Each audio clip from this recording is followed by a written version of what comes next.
दशवांश देना चाहिए कि नहीं? कई लोग डर कर और दबाव के कारण दशवांश देते हैं। आप में से बहुत सारे भाई बहनों का ये सवाल है कि दशवांश देना चाहिए कि नहीं। आप इस विषय में क्या कहेंगे? जी, आपने बहुत अच्छा सवाल पूछा है। अक्सर लोग इस सवाल को पूछते हैं। हमारे प्रेयर टावर में हर दिन लोग इस विषय में फोन करते हैं कि हमें दशवांश देना चाहिए कि नहीं देना चाहिए। और एक बहुत बड़ा सवाल भी है और कंट्रोवर्शियल भी सवाल है। कहीं बहुत सारे लोग ये कहेंगे कि पीके सर तो अब पैसे के विषय में बात करने लग गए, दशवांश के विषय में बात करने लग गए। क्योंकि आपने देखा होगा कि हमारे पूरे चैनल में कहीं भी आपको पैसे के विषय में बातचीत नहीं मिलेगी, ना ही हम कहीं अपना अकाउंट नंबर शो करते हैं। अब मैं सोचता हूँ कि यूट्यूब में हम अकेले हैं अभी तक, जो मेरे नजरिए में है कि हम यूट्यूब में अकेले हैं जिनके चैनल पर कोई भी QR कोड, कोई भी अकाउंट नंबर शो नहीं होता है। लेकिन बाइबल हमें इस विषय के विषय में बताती है, तो हमें इसे सीखना भी बहुत जरूरी है, बहुत इंपॉर्टेंट विषय है। तो सबसे पहली बात तो ये है, इसका जवाब तो मैं आपको लास्ट में दूंगा, हाँ या ना में। लेकिन फिलहाल हम लोग सीखेंगे कि दशवांश है क्या चीज, ये कहां से शुरू हुआ, है ना। बहुत सारे लोग कहते हैं कि ये तो व्यवस्था थी और परमेश्वर ने व्यवस्था को पूरा कर दिया है प्रभु यीशु मसीह ने, तो अब हमें जरूरत नहीं है दशवांश देने की, क्योंकि जब प्रभु यीशु मसीह ने व्यवस्था को पूरा कर दिया है तो उसे अब हम क्यों फुलफिल करें, वो तो पूरी हो चुकी है। तो हमें दशवांश नहीं देना चाहिए। अब देना चाहिए कि नहीं देना चाहिए ये हम लास्ट में देखेंगे, लेकिन फिलहाल हम लोग पहले सीखते हैं इस विषय में। तो सबसे पहले जो दशवांश के विषय में बाइबल में लिखा गया वो उत्पत्ति किताब उसके 14 अध्याय में हम लोग पढ़ते हैं। अब्राहम जब युद्ध जीत कर आता होता है तो वहां उसकी मुलाकात एक व्यक्ति से होती है जिसका नाम है मलिकिसिदक। वो परमेश्वर का याजक है और सबसे पहले अब्राहम मलिकिसिदक को अपने जो लूट है, जो कुछ वो लेकर के आया है, उसका 10वां हिस्सा देता है। तो वहां से शुरुआत होती है। तो इस पद को पहले हम लोग पढ़ लेंगे, उत्पत्ति किताब 14 अध्याय और 19 और 20 पद आप पढ़ लीजिए। और उसने अब्राहम को यह आशीर्वाद दिया, परम प्रधान ईश्वर की ओर से जो आकाश और पृथ्वी का अधिकारी है, तो धन्य हो और धन्य है परम प्रधान ईश्वर जिसने तेरे द्रोहियों को तेरे वश में कर दिया। तब अब्राहम ने उसको सब वस्तुओं का दशवांश दिया। आमीन। क्या किया अब्राहम ने? सब वस्तुओं का क्या दिया? दशवांश दिया। ठीक है, सब वस्तुओं का दशवांश दिया, न केवल पैसे का बल्कि सब चीजों का, जो कुछ उसके पास थी उनका उसने दशवांश दिया। तो दशवांश की शुरुआत इस पद से होती है, इस अध्याय से होती है। मैं यूं कहूंगा कि अब्राहम इसकी शुरुआत करता है। फिर हम याकूब के विषय में भी पढ़ते हैं, उत्पत्ति 28 अध्याय में। वहां पर याकूब भी परमेश्वर से कहता है कि परमेश्वर मैं तुझे अपना दशवांश दूंगा। तो वहीं से ये शुरुआत हुई और तब आज तक हम दशवांश देते आ रहे हैं। एक और सवाल यहाँ पर आता है, क्यों दशवांश देना चाहिए? तो मैं यूं कहूंगा कि बाइबल में वैसे तो आज्ञा है कि तुम अपनी उपज का 10वां अंश अलग करके रखना और परमेश्वर के देना, लेकिन हम कह रहे हैं कि व्यवस्था को परमेश्वर ने पूरा कर दिया है, तो फिर क्यों हमें ये दशवांश देना चाहिए? मैं सोचता हूं कि दशवांश देना अपने प्यार को प्रकट करने का एक तरीका है।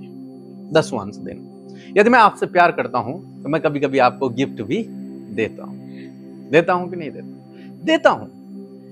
क्यों? क्योंकि मैं आपसे क्या करता हूं? प्यार करता हूं। इसी प्रकार आप मुझसे प्यार करते हैं तो आप मुझे भी क्या करते हैं? गिफ्ट देते हैं। तो ये जब हम एक दूसरे को गिफ्ट देते हैं तो इससे हम अपने प्यार को प्रकट करते हैं, प्रदर्शित करते हैं। तो इसी प्रकार से दशवांश मेरे हिसाब से अपने प्यार को प्रदर्शित करना है परमेश्वर को। परमेश्वर ने, बाइबल में लिखा है कि परमेश्वर ने जगत से ऐसा प्रेम किया कि अपने इकलौते पुत्र को दे दिया। परमेश्वर ने अपने बेटे को देकर, हमें देकर, हमारे लिए देकर अपने प्यार को प्रकट किया है। अब हम क्या उसे दें? हम तो उसे कुछ नहीं दे सकते। जो कुछ दिया उसने हमें दिया है, तो जो कुछ उसने हमें दिया है उसमें से ही हम कुछ निकाल कर उसे देते हैं और वो हमारे प्यार का एक प्रकटीकरण है। हम अपने प्यार को प्रदर्शित करते हैं दशवांश देकर। और दूसरी बात जो मैं कहना चाहूंगा, हमने अभी पढ़ा कि अब्राहम ने मलिकिसिदक को दशवांश दिया। तो कारण क्या था? आखिर क्यों दिया अब्राहम ने? तो वहां पर हमने एक शब्द पढ़ा कि मलिकिसिदक ने अब्राहम को आशीष दी, आशीर्वाद दिया कि धन्य है तू और धन्य है तेरा परमेश्वर। तो जब मलिकिसिदक ने अब्राहम को आशीष दी, उस आशीष के बदले एक तरीके से मैं कहूं, अब्राहम ने 10वां हिस्सा मलिकिसिदक को दिया। क्यों दिया? क्योंकि मलिकिसिदक ने पहले क्या किया? आशीष दी, तब अब्राहम ने दिया। ऐसा नहीं था कि पहले अब्राहम ने दिया और तब मलिकिसिदक ने आशीष दी, नहीं, ये ऐसा था कि पहले मलिकिसिदक ने आशीष दी और तब उस आशीष के बदले अब्राहम ने 10वांश दिया। तो दूसरी बात यही है कि हम परमेश्वर से आशीष प्राप्त करते हैं। हमें परमेश्वर ने एक अच्छी नौकरी दी है तो वो आशीष है, एक अच्छा बिजनेस दिया है वो आशीष है, हम थोड़ा बहुत कमा रहे हैं तो वो एक आशीष है, ये सेवा दी है तो ये हमारे लिए आशीष है, बच्चे दिए हैं, पत्नी दी है, परिवार दिया है, सुख शांति दी है, हमारे जीवन में काम किया है, हमें जीवित रखा है, ये आशीष है। और बाइबल में हजारों आशीषें परमेश्वर ने अपने पुत्र पुत्रियों को दी हैं। तो इस आशीष के बदले जो परमेश्वर ने आपको और मुझे दिया, मेनली उसने हमारे गुनाहों को क्षमा कर दिया, हमारा मेल परमेश्वर से कर दिया, हमें स्वर्ग का नागरिक बना दिया। ये सब आशीषें जो उसने हमें फ्री में दी हैं, इसके बदले हम उसे क्या दे सकते हैं? एक तो हम उसे धन्यवाद दे सकते हैं और एक अपना प्रेम इस बात से प्रदर्शित कर सकते हैं। अब्राहम ने जब आशीष पाई तब उसने 10वां अंश दिया। आज हम सब लोग आशीष पा रहे हैं, जो लोग इस वीडियो को देख रहे हैं। आप अगर अपने जीवन में देखें तो आपको परमेश्वर ने बहुत सारी आशीषें दी हैं जीवन के अनेक क्षेत्रों में। तो आप परमेश्वर को धन्यवाद दे सकते हैं और अपनी कमाई का कुछ हिस्सा आप परमेश्वर को दे सकते हैं। ये 10वां अंश की मैं बात कर रहा हूं कि ऐसे 10वां अंश दिया जाता था। और तीसरी बात जो मैं कहूं कि जब हम 10वां अंश देते हैं तो परमेश्वर उसके बदले हमें और आशीष देता है। पहले भी आशीष देता है, फिर हम जो उसने दिया है उसी में से उसे देते हैं, फिर वो हमें और आशीषित करता है। एक वचन हम लोग पढ़ लेंगे, मलाकी की किताब उसका 3 अध्याय और 10 पद। सारे दशमांश भंडार में ले आओ कि मेरे भवन में भोजन वस्तु रहे, और सेनाओं का यहोवा यह कहता है कि ऐसा करके मुझे परखो कि मैं आकाश के झरों के तुम्हारे लिए खोलकर तुम्हारे ऊपर अपरंपार आशीष की वर्षा करता हूँ कि नहीं। आमीन। यहाँ पर मलाकी कहते हैं कि सारे 10वां अंश मेरे भंडार में ले आओ। परमेश्वर का वचन कहता है कि सारे 10वां अंश मेरे भंडार में ले, और ऐसा करके मुझे परखो। मैं सोचता हूं कि बहुत बड़ी बात परमेश्वर ने अपने वचन में कही है कि ऐसा करके मुझे परखो, मुझे अजमाओ कि मैं तुम्हारे ऊपर अपरंपार आशीष, उसके बदले मैं तुम्हें आशीष देता हूं कि नहीं। तो यदि हम 10वां अंश देते हैं तो ये वचन हमारे जीवन में कार्य करेगा। परमेश्वर झूठा नहीं है, वो सच्चा है। उसने अपने वचन को अपने नाम से ज्यादा महत्व दिया है। उसका वचन बहुत सामर्थी है। यदि उसने कहा है तो वो करेगा। लिखा है कि उसके बाद मैं तुम्हारे ऊपर अपरंपार आशीषों की वर्षा करूंगा। तो जब हम 10वां अंश देते हैं, पहली बात हमने देखा कि हम अपने प्रेम को प्रदर्शित करते हैं। दूसरी बात हमने देखी कि जो आशीष परमेश्वर ने हमें दी है उसके बदले हम ये देते हैं। तीसरी बात हमने देखी, जब हम 10वां अंश देते हैं तो परमेश्वर उसके बदले हमें बहुत सारी आशीषें देता है। चौथी बात, एक और बात मैं बताना चाहूंगा कि हम क्यों देते हैं, ताकि परमेश्वर का राज्य बढ़े। हालांकि परमेश्वर को आपको पैसे की जरूरत नहीं है, सब कुछ उसी का है, पूरा ब्रह्मांड उसका है, सोना चांदी हीरा मोती पैसा धन दौलत सब उसकी है। लेकिन क्यों हम देते हैं? ताकि परमेश्वर का राज्य इस धरती पर बढ़े, परमेश्वर का काम बढ़े, लोग मसीह को जाने। इसलिए सभी लोग अपनी कमाई का हिस्सा परमेश्वर के राज्य की बढ़ोतरी के लिए देते हैं और देना चाहिए। तो एक और सवाल मैं आपसे पूछना चाहूंगी, कई लोग डर कर और दबाव के कारण दशमांश देते हैं, तो आप इस विषय में क्या कहना चाहेंगे? जी, बहुत सारे भाई बहन डर के कारण देते हैं, क्योंकि उन्हें डराया गया है। और हमें से बहुत से सेवक ऐसे हैं जो डराते हैं लोगों को, उसके बाद उनसे 10वां अंश लेते कि यदि तुम 10वां अंश नहीं दोगे तो तुम्हारे ऊपर श्राप आ जाएगा, यदि तुम 10वां अंश नहीं दोगे तो तुम्हारी कमाई पर बरकत नहीं आएगी। यदि तुम दसवांश नहीं दोगे तो तुम बीमार हो जाओगे। इस प्रकार की अनेक बातें लोग कहते हैं और फिर लोगों से दसवांश लेते हैं। परंतु आज मैं स्पष्ट करना चाहूंगा कि यदि आप इस डर में कि कहीं मेरी हानि ना हो जाए इसलिए दे रहे हैं, तो मैं आपको बताना चाहूंगा कि परमेश्वर आपकी इस भेंट को, इस दसवांश को ग्रहण नहीं करेगा, कभी भी नहीं। और यदि आप किसी के दबाव में आकर दे रहे हैं कि कहीं इन्हें बुरा न लग जाए या फिर इन्होंने कहा है कि देना है तो तब देना ही है, यदि इसलिए आप दे रहे हैं तो भी परमेश्वर आपकी भेंट को ग्रहण नहीं करेगा। फिर आप बेकार में दे रहे हैं, अपना भी नुकसान कर रहे हैं, दे करके आप अपना भी नुकसान कर रहे हैं, क्योंकि परमेश्वर ऐसी भेंट को ग्रहण नहीं करता। आज बहुत सारी जगह चल रहा है, कई बार हमारे पास फोन आते हैं और लोग कहते हैं कि हमारे लिए प्रार्थना करो, हम आपको पैसा देंगे। हमारे लिए प्रार्थना करो, आपको कितना पैसा चाहिए, इस प्रार्थना का कितना पैसा लगेगा। तो मैं आपको बताना चाहूंगा कि प्रार्थना का कोई भी पैसा नहीं होता है। जो ले रहा है वहां आपको देना ही नहीं चाहिए। गलती उनकी भी नहीं है, गलती आपकी भी है, क्योंकि आप दे रहे हैं तो लेने वाले को क्या दिक्कत है। यदि आप देंगे नहीं तो वो कहां से लेंगे। और आप प्रार्थना का पैसा दे रहे हैं, ये बहुत गलत है और बाइबल के विपरीत है।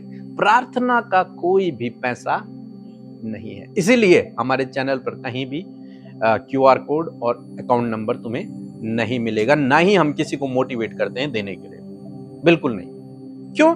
क्योंकि हम खुदा पर निर्भर हैं। खुदा जिसके मन में काम करता है तो वो हमसे पर्सनली बात करते हैं, हमारा अकाउंट नंबर लेते हैं, फिर वो परमेश्वर के राज्य की बढ़ोतरी के लिए देते हैं। लेकिन हम कभी भी प्रार्थना का कोई भी पैसा नहीं लेते। लोगों के जीवन में इतने बड़े बड़े चमत्कार हुए हैं, उनकी सोच और समझ से परे। परमेश्वर ने बहुत बड़े बड़े चमत्कार किया हमारी YouTube में प्रार्थना सुनने के द्वारा, लेकिन फिर भी हम उनसे कभी भी 1 रुपए तक हम उनसे नहीं लेते। जो देता है अपनी खुशी से देता है। और आज ऐसा चल रहा है तो ये गलत है।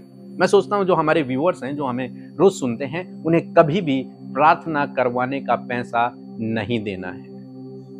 यदि कोई आपसे कहे, कोई आपसे डिमांड करे कि हमें इतना पैसा दीजिए, हम आपके लिए प्रार्थना करेंगे और सब कुछ ठीक हो जाएगा, तो आप कभी मत दीजिए।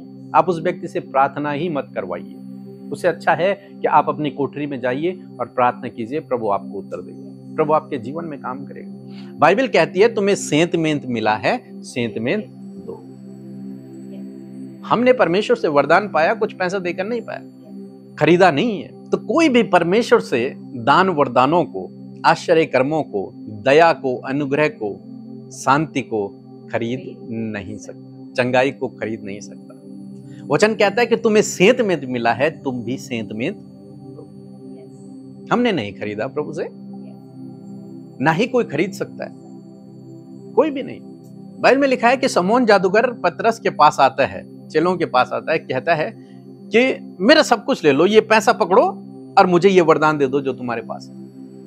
और पतरस उसे डांट करके भगा देता है।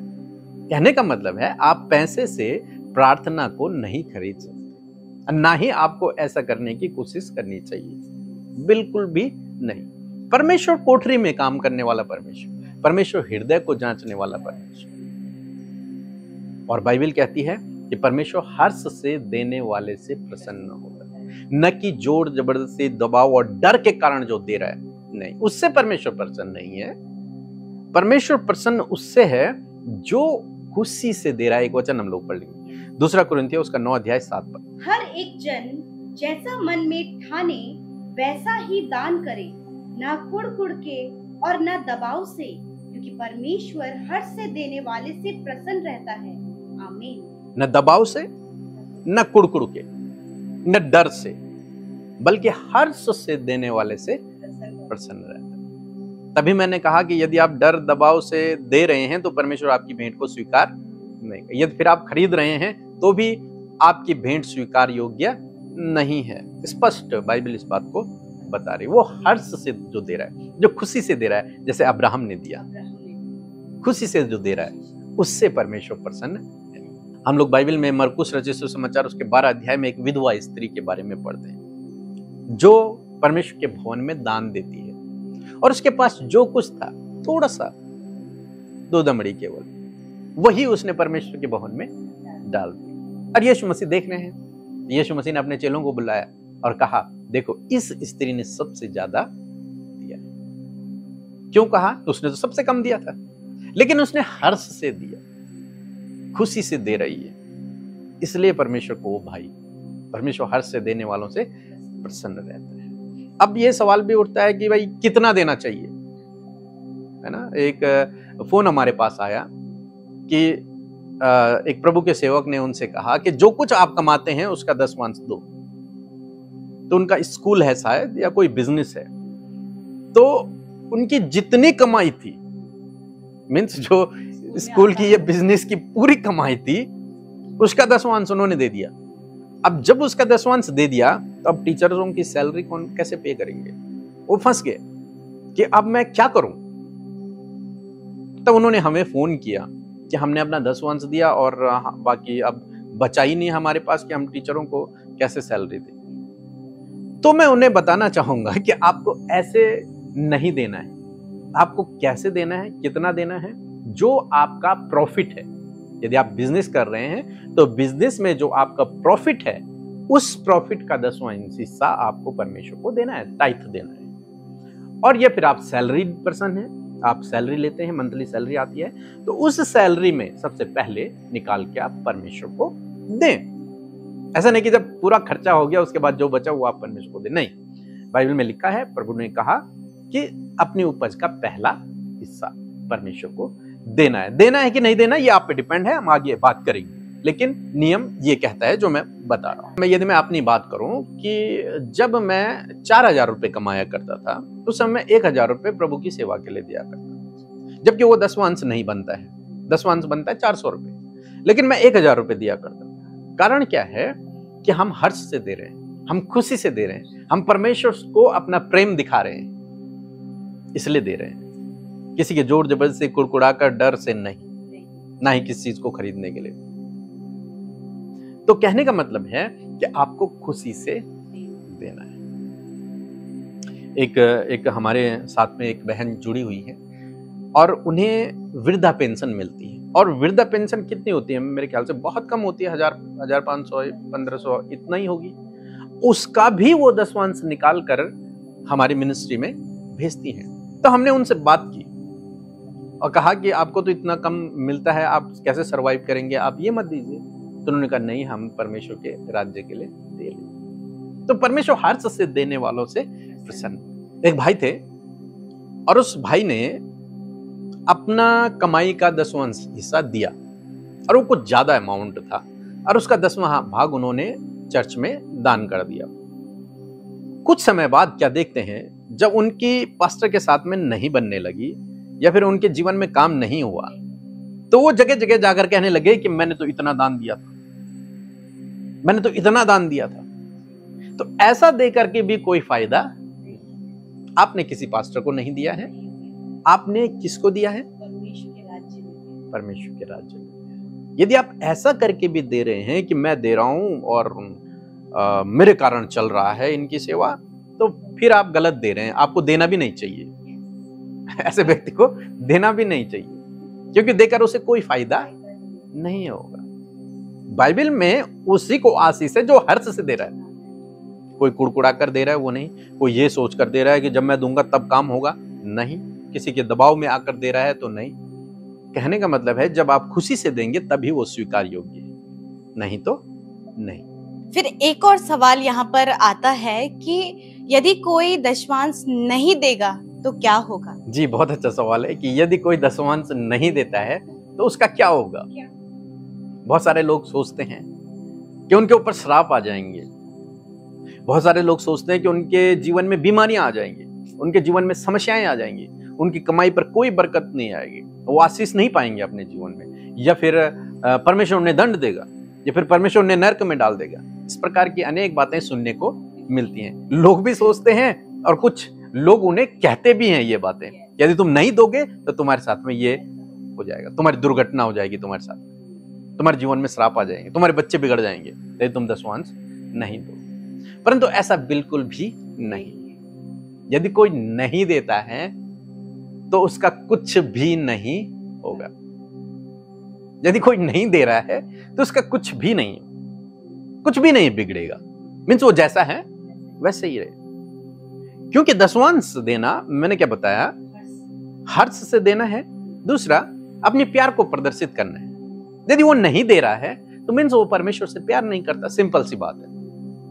या फिर प्यार को उसने जाना नहीं है, या फिर उसने प्यार को जाना नहीं, प्रभु के प्रेम को उसने भी जाना ही नहीं है, या फिर उसने उस आशीष को अभी देखा ही नहीं अपने जीवन में, इसलिए वो नहीं दे रहा है। सिंपल बात है। यदि वो प्यार करता तो वो देगा। जो प्यार करेगा वो देगा। जो अपनी पत्नी से प्यार करेगा वो उसे गिफ्ट देगा। जो अपने पति से प्यार करेगा वो गिफ्ट देगा। जो अपने बच्चों से प्यार करेगा वो उसे गिफ्ट देगा। तो ये प्यार का है, ये आदान प्रदान जो है प्यार का है। यदि वो नहीं दे रहा है तो वो परमेश्वर से प्यार नहीं करता, बल्कि वो किससे करता है? पैसे से। यीशु मसीह के पास एक व्यक्ति आया, प्रभु उद्धार पाने के लिए मैं क्या करूं? तो प्रभु ने कहा, आज्ञाओं को तो तुझे जानता ही है। तो उसने कहा, नहीं तो मैं बचपन से पूरा करता आ रहा हूं। तो प्रभु ने कहा, अभी भी तुझ में एक बात की कमी है। तो उसने कहा, क्या? तो प्रभु ने कहा कि तेरे पास जितना धन संपत्ति है वो सब कुछ बेचकर कंगालों को दे दे और मेरे पीछे हो ले। लिखा है वो आदमी चुपचाप चला गया। क्यों चला गया? क्योंकि वो परमेश्वर से नहीं, वो अपने धन से प्यार करता था। यदि वो परमेश्वर से प्यार करता तो वास्तव में वही करता जो परमेश्वर ने कहा। जक्कई के विषय में हम पढ़ते हैं, जक्कई परमेश्वर से प्यार करने लगा, इसलिए उसने अपना धन संपत्ति सब कंगालों को दे दिया। प्रेरितों के विषय में भी हम लोग पढ़ते थे, उन्होंने अपनी जमीन जायदाद बेच बेच कर परमेश्वर के राज्य पर लगाना शुरू किया। तो जो प्यार करता है वो अपनी कोठरी नहीं भरेगा, समझ रहे? वो अपने प्यार को प्रकट करेगा। एक पिता अपने बच्चों से प्यार करता है, तो पिता के पास यदि जूते नहीं भी हैं तो भी वो अपने बच्चे को अच्छे जूते पहनाता है। माता के पास यदि अच्छी ड्रेस नहीं भी है, लेकिन वो अपनी बेटी को, अपने बच्चों को अच्छी ड्रेस पहनाती है। ऐसे परमेश्वर हमारे साथ में करता है। लेकिन अब जब बेटा बड़ा हो जाए तो बेटे की भी जिम्मेदारी बनती है कि वो अपने पिता को, अपनी माता को अच्छे कपड़े, अच्छे जूते, अच्छी उनकी देखभाल करे, तब वो प्यार है, नहीं तो प्यार नहीं। तो यदि कोई नहीं दे रहा है तो उसका कुछ भी नहीं बिगड़ेगा, ना ही उस पर कोई श्राप आएगा, ना ही वो नरक जाएगा। वो परमेश्वर का बेटा है, वो बेटा ही रहेगा। लेकिन फर्क कहां पड़ेगा कि वो परमेश्वर से उतना प्यार नहीं करता, यहां फर्क पड़ेगा। तो उसने अपने प्यार को जाहिर नहीं किया। जी, उसने अपने, परमेश्वर ने तो उससे प्यार किया ही है, लेकिन उसने जी। यहाँ पे ये भी सवाल आता है कि कहाँ हमें दशवांश देना चाहिए, तो इस विषय में आप क्या कहेंगे? जी, कहाँ हमें दशवांश देना चाहिए, तो इसमें दो बातें मैं आपको बताऊंगा। पहली बात, हमने मलाकी की किताब में पढ़ी कि सारे दशवांश मेरे भंडार में ले आओ। तो भंडार मीन्स यहाँ पर परमेश्वर का भवन है। तो मैं यूं कहूंगा कि जहां आप संडे चर्च जा रहे हैं, जहां आप संगति कर रहे हैं, वहां आपको दशवांश देना चाहिए, क्योंकि आप वहां जा रहे हैं, वहां से आप आत्मिक भोजन ले रहे हैं। वो भवन आपका है, उसको बनाना, उसको डेवलप करना, वहां चीजों को लाना, वो सब हमारा काम है। और क्यों परमेश्वर कह रहा है कि मेरे भंडार में ले आओ? लिखा है कि ताकि किसी भी भली वस्तु की घटी कमी न रहे। कहां? भवन में। जो भोजन खाने वाले लोग हैं उन्हें भरपूर भोजन मिले वहां से, जो विधवाएं हैं, जो अनाथ हैं, उनकी जरूरतें पूरी हों, जो पढ़ाई करने वाले हैं बच्चे, उनको एजुकेशन में मिले, परमेश्वर के भवन में नई नई चीजें आए, सारे इंस्ट्रूमेंट पूरे हों, चेयर्स हों, मतलब इन सब बातों के लिए, मेंटेन करने के लिए, जो आपका प्रभु का सेवक है उसकी जरूरतें भी पूरी हों। तो इन सब के लिए परमेश्वर कहते हैं कि दशवांश मेरे भंडार में ले आओ। दूसरी बात जो मैं कहूंगा कि अब्राहम ने जो दशवांश दिया वो किसको दिया? मलिकिसिदक को दिया। और मलिकिसिदक को क्यों दिया? क्योंकि मलिकिसिदक ने उसे आशीष दी। तो कहने का मतलब है कि जहां से आप आशीष को पा रही हैं वहां आपको दशवांश देना है। जहां से आप परमेश्वर की आशीष को पा रहे हैं। यदि आपको लगता है कि हाँ, मैं इनके वचनों को सुनकर आशीषित होता हूं, मेरे जीवन में, मेरे परिवार में काम हो रहा है, तो वहां आपको अपना दसवांश देना चाहिए और अपने भवन में आपको दसवांश देना चाहिए। क्योंकि अब्राहम ने इसीलिए दसवांश दिया क्योंकि उसने वहां से आशीष पाई। याकूब भी कहता है, जब परमेश्वर उससे कहता है याकूब से कि मैं तुझे बढ़ाऊंगा, तुझे आशीष दूंगा और तुझे फिर से अपने देश में वापस लौटा ले आऊंगा और इस यात्रा में मैं तेरे साथ में रहूंगा। तब याकूब परमेश्वर से प्रॉमिस करता है कि प्रभु, यदि तू मेरे साथ में रहेगा तो मैं अपना दसवांश तुझे दूंगा। तो पहले परमेश्वर ने उसे आशीष दी, जहां से उसने आशीष पाई, लिखा इसी जगह पे दूंगा, जहां पर परमेश्वर ने उसे दर्शन दिया और बातचीत की, इसी जगह पे मैं तुझे दसवांश दूंगा वापस आते समय। कहने का मतलब है कि जहां आप संगति के लिए जा रहे हैं वहां आप दसवांश दें। दूसरी बात, जहां से आप आशीष को प्राप्त कर रहे हैं वहां आप अपना दसवांश दें। एक और बात मैं आपको कहूंगा कि वहां आप, ये बहुत ज्यादा जरूरी है, क्योंकि मैंने सिखाया कि 10वां अंश हम क्यों दे रहे हैं, ताकि परमेश्वर का राज्य बढ़े। आपको वहां दसवांश देना है जहां से परमेश्वर का काम हो रहा है, जहां परमेश्वर का राज्य बढ़ रहा है। जो अपने पेट पूजा के लिए मांग रहे हैं, विशेषकर जो मांग रहे हैं, उनको आप बिल्कुल भी न दें। कहने का मतलब, जहां परमेश्वर का राज्य बढ़ रहा है वहां दे, जहां से आप आशीष प्राप्त कर रहे हैं वहां दे, जहां आप जा रहे हैं वहां दे। लास्ट सवाल मैं कहूंगी कि पहला सवाल जिसका जवाब आपने कहा था कि मैं लास्ट में दूंगा, कि दशवांश हमें देना चाहिए कि नहीं, तो आप इस विषय में क्या कहना चाहेंगे? जी हाँ, इसीलिए मैंने इसे लास्ट में रखा। पहला सवाल था लेकिन मैंने लास्ट में इसलिए रखा ताकि सब लोग समझें कि दसवांश है क्या चीज, क्यों देना चाहिए, नहीं देना चाहिए, इन सब बातों को पहले समझ ले, फिर उसके बाद उत्तर आएगा देना चाहिए कि नहीं देना चाहिए। एक वचन हम लोग पढ़ेंगे, लूका रचित सुसमाचार उसका 6 अध्याय 38 पद। दिया करो तो तुम्हें भी दिया जाएगा, लोग पूरा नाप दबा दबा कर और हिला हिला कर उभरता हुआ तुम्हारी गोद में डालेंगे, क्योंकि जिस नाप से तुम नापते हो उसी से तुम्हारे लिए भी नापा जाएगा। आमीन। यहाँ पर प्रभु यीशु मसीह देने के विषय में बातचीत करते हैं। हालांकि प्रभु यीशु मसीह कहीं पर भी दसवांश देने के विषय में बातचीत नहीं करते, लेकिन यहाँ पर प्रभु यीशु मसीह देने के विषय में बातचीत करते हैं। प्रभु यीशु मसीह कहते हैं कि मैं व्यवस्था को लोप करने नहीं बल्कि उसे पूरा करने आया हूँ। और मैं यूं कहूंगा कि प्रभु यीशु मसीह उसे लोप करने नहीं बल्कि उसको और मजबूत करने आए थे। अगर मैं ऐसे कहूं कि पुराने नियम में तो आपको केवल दसवांश देना था, अगर आपने 100 रुपए कमाई तो आपने 10 रुपए दे दिए। लेकिन नए नियम में प्रभु यीशु मसीह कहते हैं कि दिया करो तो तुम्हें भी दिया जाएगा, और कैसा देना है, दबा दबा कर हिला उभरता हुआ। अब देना ऐसा नहीं है कि इतना देना है, समझ रहे हैं आप, पुराने नियम में इतना देना था, केवल दसवांश।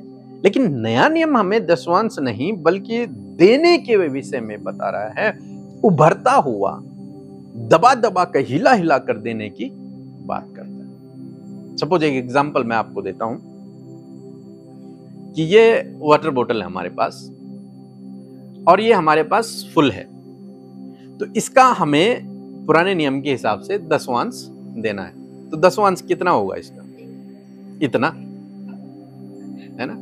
यदि ये 100 ml की है तो 10 ml इसका क्या होगा, दसवांश होगा।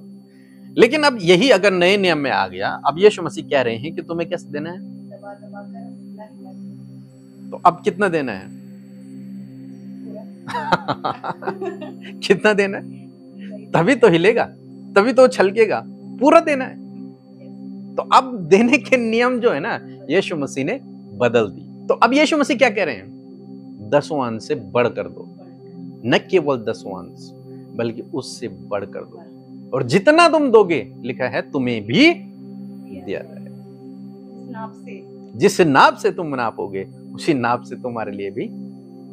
यदि तुम हिला हिला के दबा दबा कर दोगे, यदि जो बर्तन आपके पास है उसे फुल भर के आप दे रहे हो, तो वैसे ही रिटर्न में आपको भी मिलेगी। एक एग्जांपल और देता हूं मैं आपको कि आपका एक खेत है और आपने उसमें 10 बीज बोए, दसवांश आपने 10 बीज बोए, तो कितने पौधे उगेंगे?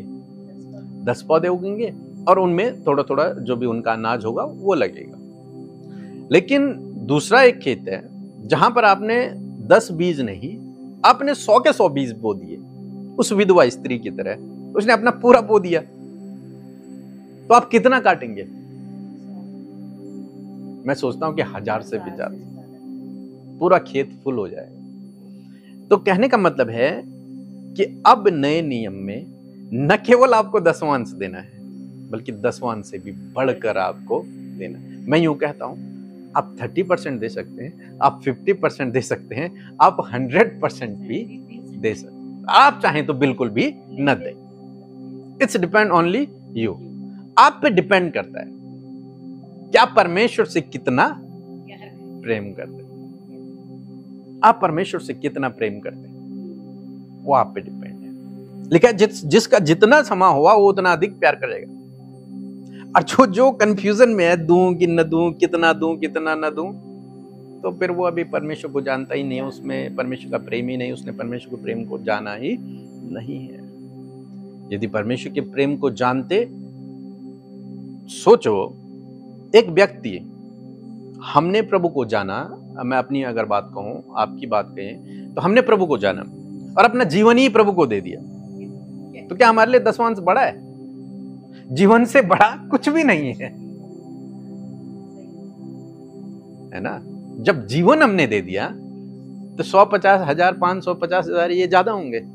नहीं, कुछ भी नहीं। जो व्यक्ति, प्रभु यीशु मसीह ने भी इसी तरीके से अपना जीवन हमें दे दिया, तो हम उसके जीवन को एक दसवांश में नहीं तोल सकते।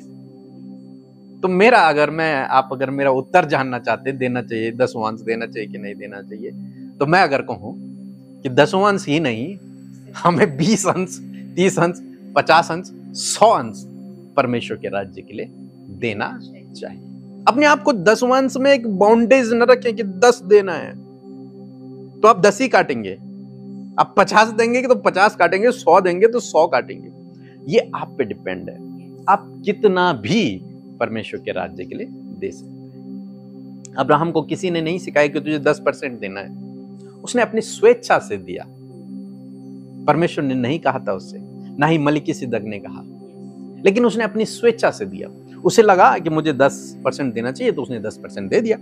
आज मुझे लग रहा है कि मुझे 20% देना चाहिए तो मैं 20% दे रहा हूं। किसी को लग रहा है कि उसे 5% देना चाहिए तो वो 5% दे रहा है।